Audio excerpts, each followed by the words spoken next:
every day. Day late and $1. Yeah, I said that right. Okay, so I'm going to Featherweight Doctor, and Featherweight Doctor. How's everybody doing? Hang on, I can't see you yet.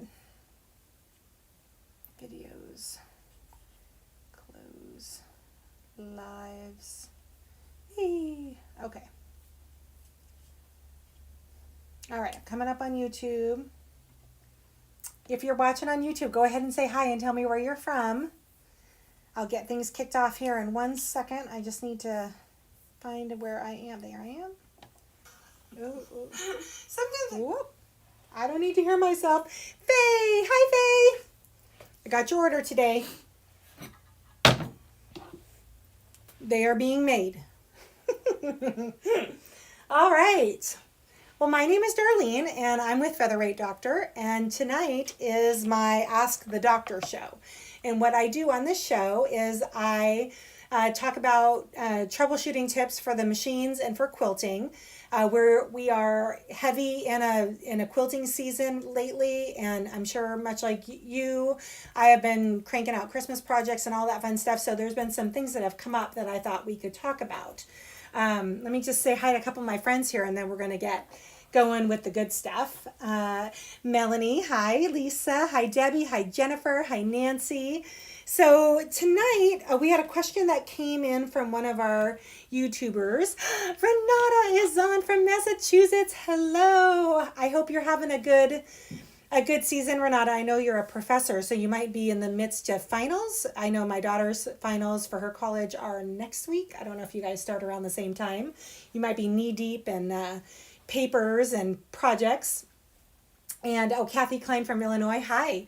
So Kelly Mack from my buddy from Sisters, Oregon, one of my YouTube followers, sent in a question. I had talked a little bit about my favorite tools around Thanksgiving, and she goes, what's that?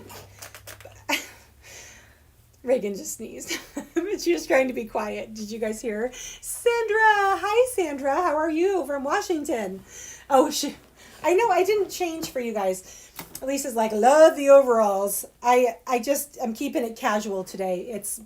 I've been running, so. Oh, goodness. Linda is on from Tennessee, and Angel from Houston. Hi. Peggy, what are you making? The red quilted fabric. I'm nosy. Oh, Peggy, it's okay. Be nosy. These are quilted bed covers. So I sell these under our gift section on the website, and they're covers that go over your bed. Can you go to the lower camera, Ray? Like so. Hang on. Reagan will show you. I make them in-house here, and they're for protecting your bed extension from your screw on your faceplate. So I have a bunch cut out and they're in process. A long time ago, I gave the pattern and stuff for this. If you have a serger, you can make one yourself. I just use pre-quilted fabric from a big box store, and they're mostly for when your featherweight isn't in use or it's in storage. So thank you for being nosy, Miss Peggy. Lisa likes my overalls too. So does Jeanette. Hi, Mom. Thanks for joining us. Okay, so tonight we're going to talk about, I dropped my pen, half square triangles. They're kind of a pain in the tail. We're going to talk about how you traditionally make them, and then we will talk about how this tool is a great help for alleviating some steps. Kelly says I make those. Oh, felt. Felt would also be good. Pre-quilted fabric or felt. That's a good idea, actually, for protecting your machines from their screws. I can't tell you guys how many times I've had a machine come through and the screw has made a permanent divot in the bed of the machine. All right, so technically speaking, this little item, this little fun tool, it's called the Angler 2. It's a copyrighted design by Pam Bono Incorporated. I've had this for years, and you'll see how well used it is in a few minutes. Mary's on from Seattle. Hi, sweetheart. And so, but because I use this on both my on both my modern machine, which is a white machine, and my Featherweights. I found it helpful when I'm using it with my Featherweight. I just cut out a piece of paper, a white piece of paper, and tape it down so I can actually see the lines, because otherwise they're hard to see. So Ray, if you go to the lower camera, I'll show everybody this setup. So I take this and I just have some Scotch tape here. Do not put, you do not put Scotch tape on your Featherweight. Did everybody just hear me? You do not put Scotch tape on your Featherweight. The adhesive on this is corrosive and will eat your finish. So no Scotch tape on your Featherweight. Hi, Pam Green. Jackie says, will you ever get in the fabric that shows the Featherweight prints and designs? I signed up to get notified. I think the Featherweight fabric is was a one-time run. So I don't think you can find any of that anymore. That's fine, Ray. I know. It's good. Okay. So I've now put a piece of paper on the back. You see how well worn this thing is? We're having some technical difficulty. Ray can stop touching things. I'm not touching nothing. Okay. So I'm going to go ahead and set this on my Featherweight like so. I'm going to make sure that my, you can see on here that there is a seam allowance line. So your center stitch line and then your 1/4 inch seam allowances and then your diagonal lines for lining things up. Your typical way you would make a half square triangle is Lisa and Bonnie. Bonnie says, hi, Ray. Would be to take okay, so if I'm making, go up there for a sec. So half square triangles are kind of fun sometimes. I'm not a big half square triangle person, but if I have to make many of them, there's only one technique that I use. So let's just say for a second you're making 2.5 inch half square triangles. What I do is I cut my fabric to 3, technically 2 7/8. I'm going to draw a line down the center of the back. Okay, you can go low again. Back of one of my fabrics. Like so. And then on a 1/4 inch on each side of that drawn line, I'm going to stitch. Okay? Let me see. I don't know if I'm set up for sewing.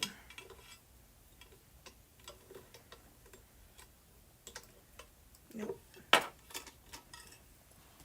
Sorry, guys. I think... Oh. I'm out of bobbin. Hold on. I think I gotta use some clear thread here. We'll cheat. Okay. That's actually kind of funny because I stopped yesterday on my 20th quilt block for my son, and apparently I was done regardless of whether I stopped or not because I was out of bobbin thread. That was the universe telling me I needed to be done. Okay. So I'm going to use this is a 1/4 inch foot. So I know from either side of the foot, I am a 1/4 inch off the needle. So I'm going to sew down the left side first. This is the traditional way that I make half square triangles. Then I'm going to flip this around and sew on the other side.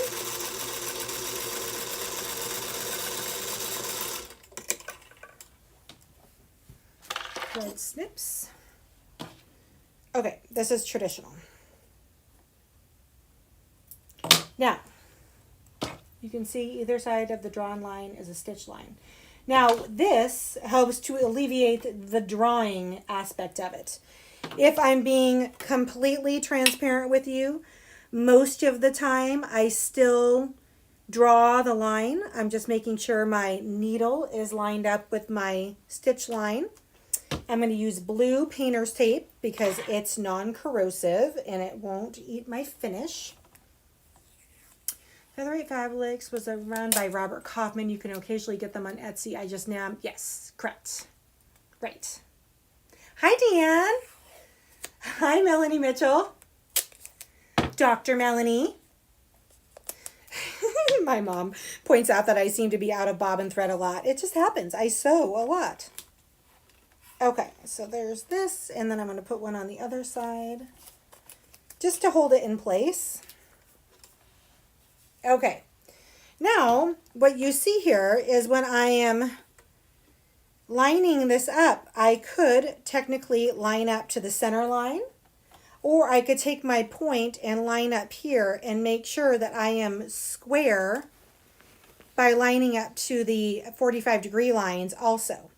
So what that would look like if I didn't want to make my line is I'm just going to eyeball the edge of the foot here 1/4 of an inch, and I'm going to line up my point to the left 1/4 inch seam line on my markings, and I'm going to use this as a guide so I can save myself the trouble of having to mark every single half square triangle.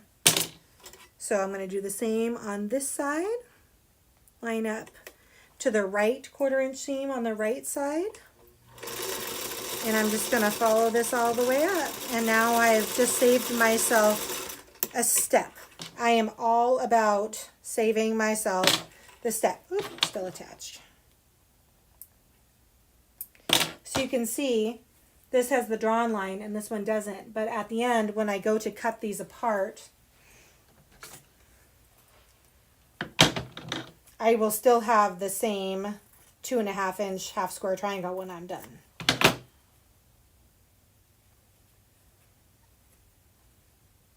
But I saved myself a step with this tool. The other thing I do when I'm chain piecing stuff, you can go up to the upper camera, sweetheart. When I'm chain piecing things, I use this and the seam guide with it. I probably would scoot it a little bit closer into the needle, unlike with the half square triangles. I like to give myself a bit of a run up to the needle. Like, you know, you can go low again, sweetie. So I'd go a little closer to the needle so I could use this. It's basically a runway up to the needle. So this tool, it gets, back up top for me, sweetie. This tool gets a lot of use in my studio. It's actually one of my favorite, well, it's one of my favorite things. And what's funny is I have a friend who's a amazing seamstress. And she had come to visit me in Scottsdale one time, and I had this on my machine, and she just needs access to a machine when she travels because she just has to be sewing. And she was like, what? Because she's a seamstress, she's not a quilter. She's like, what is this tool on your machine? This is awesome. And I'm like, quilters have the best tools. We all know that.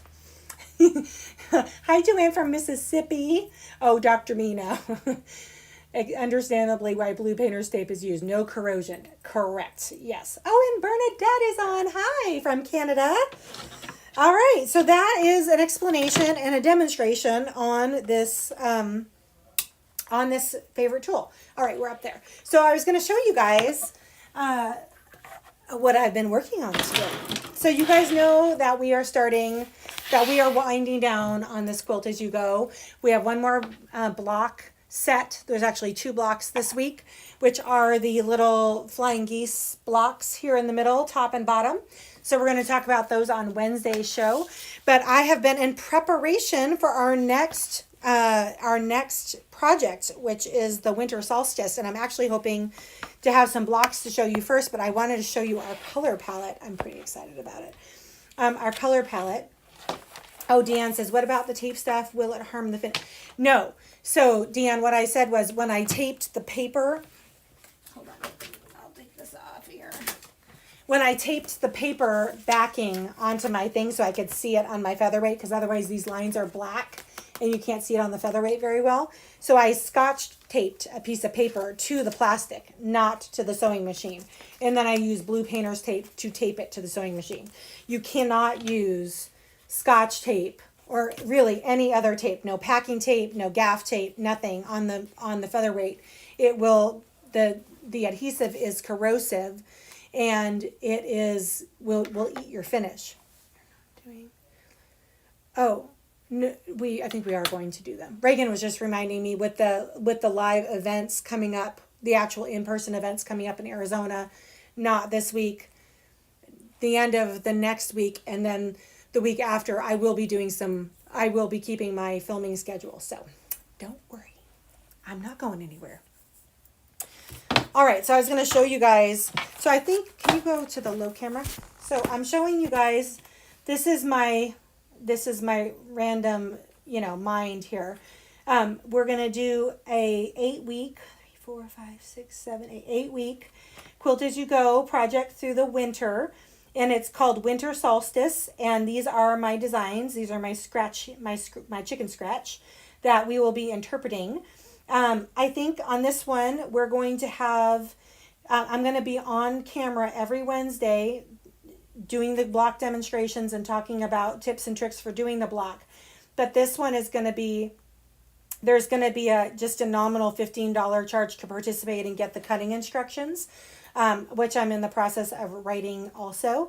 But I wanted to start with the fun stuff and talk about color palettes. So while we're low here, there's 8 blocks here.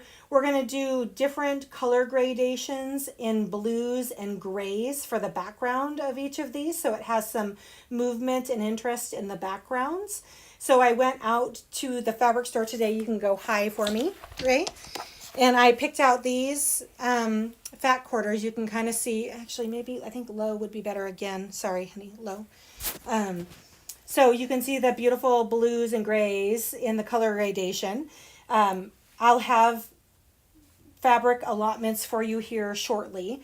And then I chose this lighter blue. I use the grunge line just because it has some movement and some interest to it. And this light blue is going to be the backing and the binding also. So I will be putting the measurements out and all that fun stuff soon. So here's my background. So there'll be 2 backgrounds in this, 2 backgrounds, 2 backgrounds. And then I just went digging in my fabric stash for some accompanying colors. So this is going to be our coffee mugs. This is going to be our Christmas tree. And these are just fat quarters. I'm gonna only give you the fabric requirements for the base of this, and then I want you to go through your stash and pick from your stash, because you're not going to need more than like sometimes a 5-inch square or something, and it's kind of silly to buy like a whole fat quarter. This is our mittens. This is our flying geese. We're going to do dark flying geese. Here's our snowman body and our snowflake. So yeah, I'm so excited. You can go back up to the upper camera. Oh. You can't see the comments. They called out my Color Street nails. Reagan has a Color Street account, so she keeps me up to date with the penguin nails. What about when they call for a digital seam tape? So there are some seam tapes that are Deanne, okay to use, but as long as it's the one that looks more like the masking or the painter's tape, you're totally fine. No Scotch tape though. Scotch tape is really hard to get off. You're going to be using naphtha to get it off of your machine.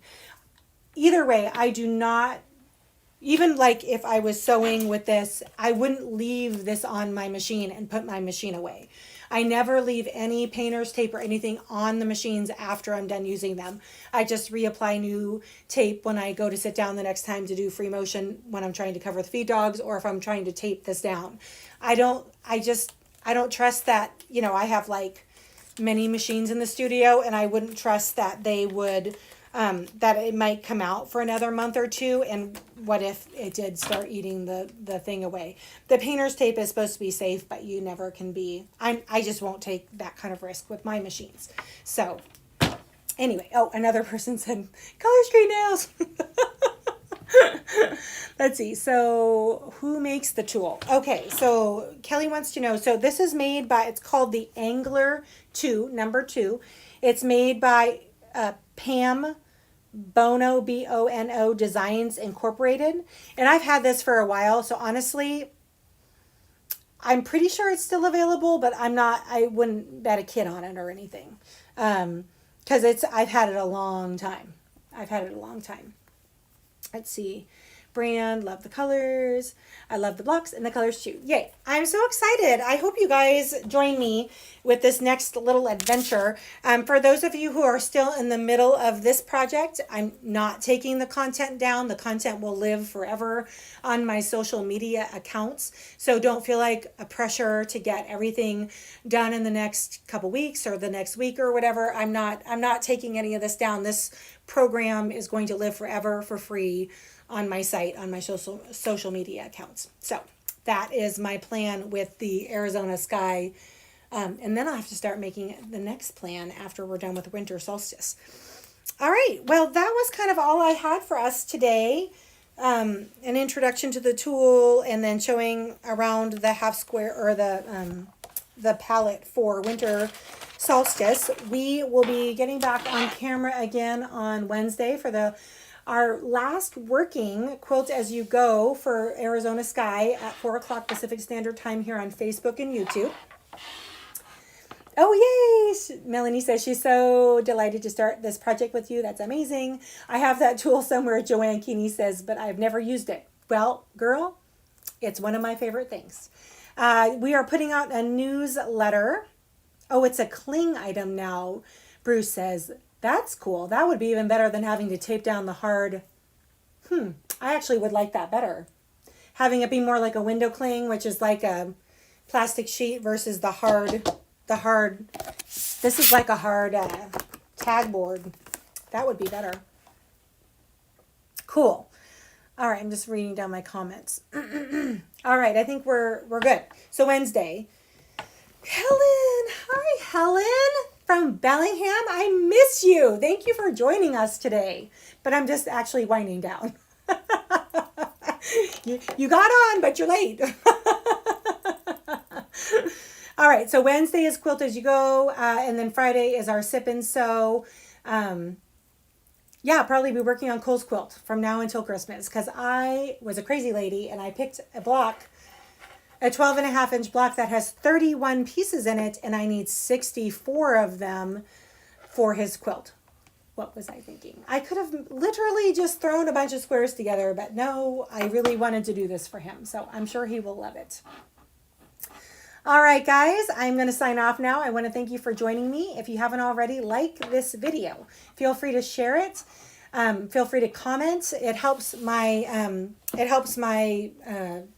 video travel around the platform better if you like and forward and comment on it. I really appreciate you joining me, and I hope you guys have a great night.